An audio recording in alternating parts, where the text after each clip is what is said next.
Mr. Combos, I'd like to hear your thoughts on what the U.S. national security strategy called a civilizational erasure that might happen to Europe because of migration.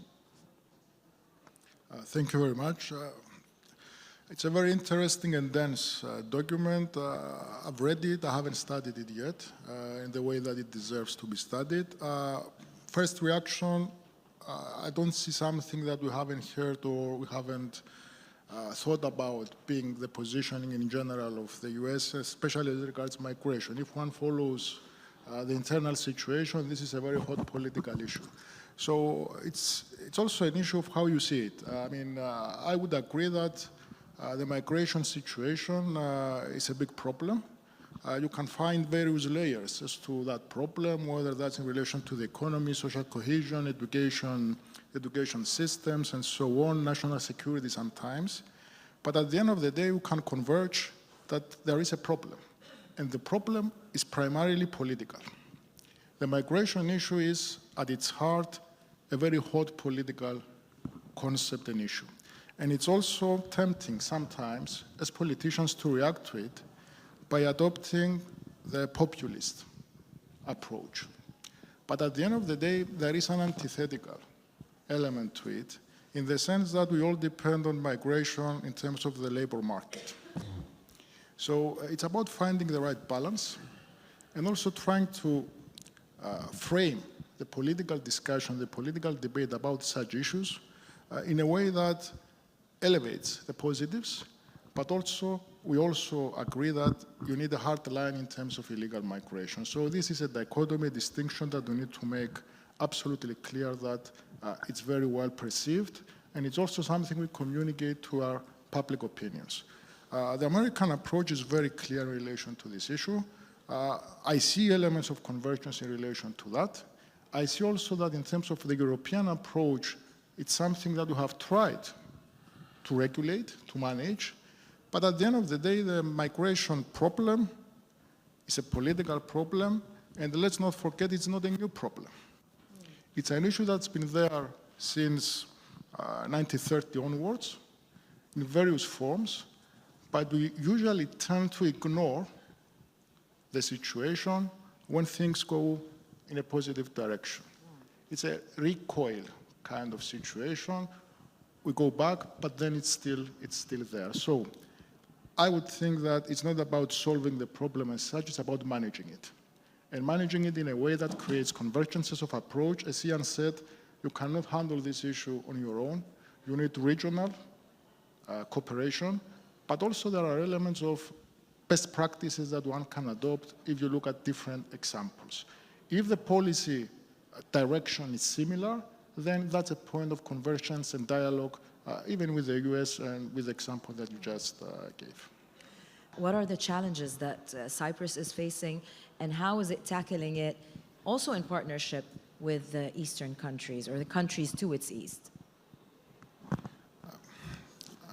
It's one of these files where we think Cyprus and the European Union could always do more, but at the same time we need to be a bit more optimistic in terms of our assessment. The European Union has been supportive. Yes, there is a clear difference of opinion as regards the North and the South as to how they assess the risk. It's different if you are an entry point. It's different in the case you are an island. And there is also the possibility of being seen as a springboard for moving further, which is practically impossible. So the European Union has supported us in terms of funding, in terms of institutional capacity, but also in terms of supporting the neighboring countries that are the source for migration flows. We have seen that with Lebanon. We have seen that with countries that have been doing a lot in terms of keeping back the flows, like Egypt. So we see ourselves in the European Union, in part, Cyprus, as the whisperer of the region in terms of how we can promote their interests vis-à-vis the European Union, actually because it's also in our national interest, and by definition, this is also helping the European Union in the long run. We have faced serious challenges in Cyprus, but right now the numbers are very good, in the sense that we have The comparison I'm making now is between 2025 and 2022, when it was the peak of the migration flows. This year we are 86% down in terms of arrivals, 87% down in terms of asylum applications. We have managed to limit the time of assessing applications to 1.5 to 2 months. It was 6+ in 2022. We have a 95% rejection rate in terms of asylum applications.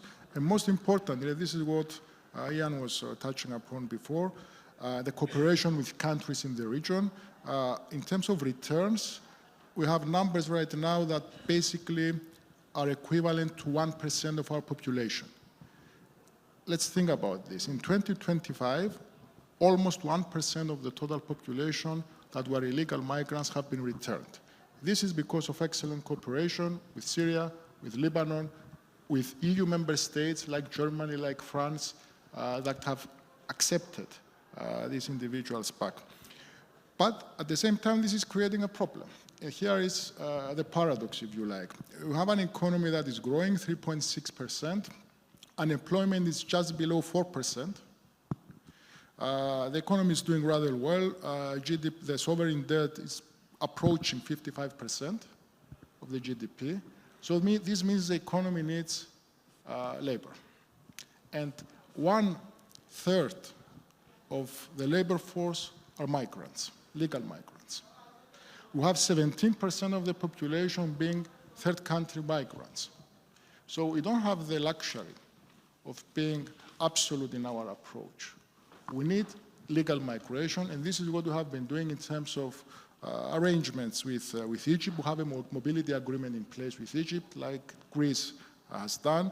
We are discussing the same with India.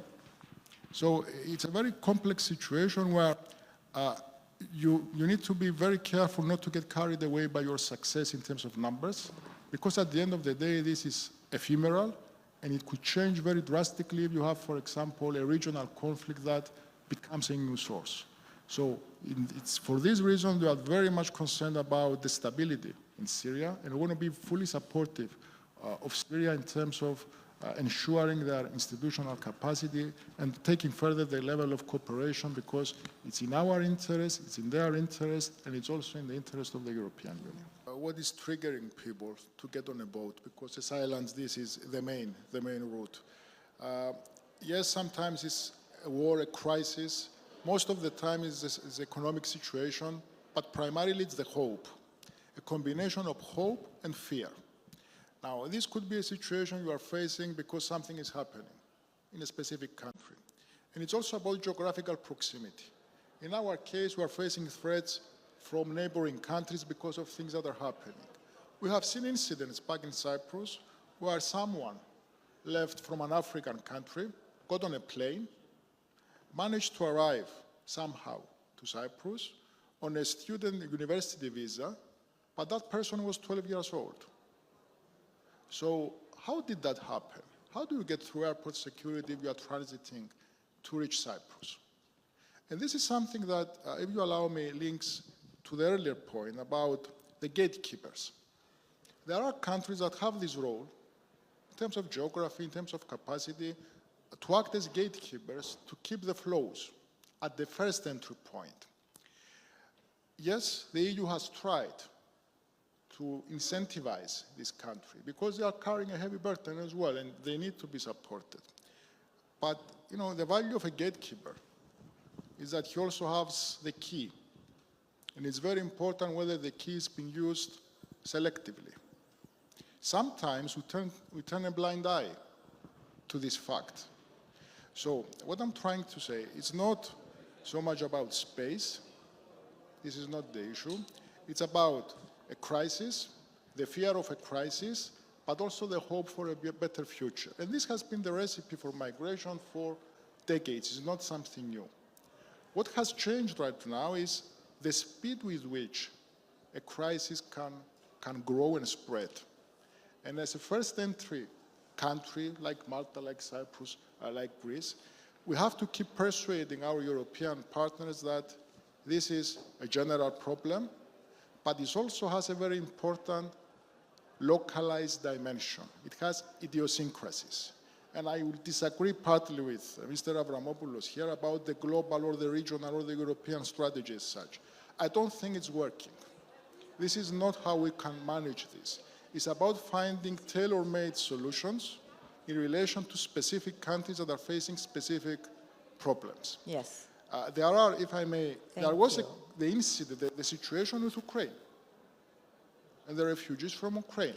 Cyprus, which is so far away geographically from Ukraine, at some point, 7% of the population were Ukrainian refugees. Now it's about 2.5%. So it's not like we don't want the refugees. On the contrary, part of the country, part of the population are refugees in Cyprus. It's about finding the right ways to integrate them and make them part of the economic process.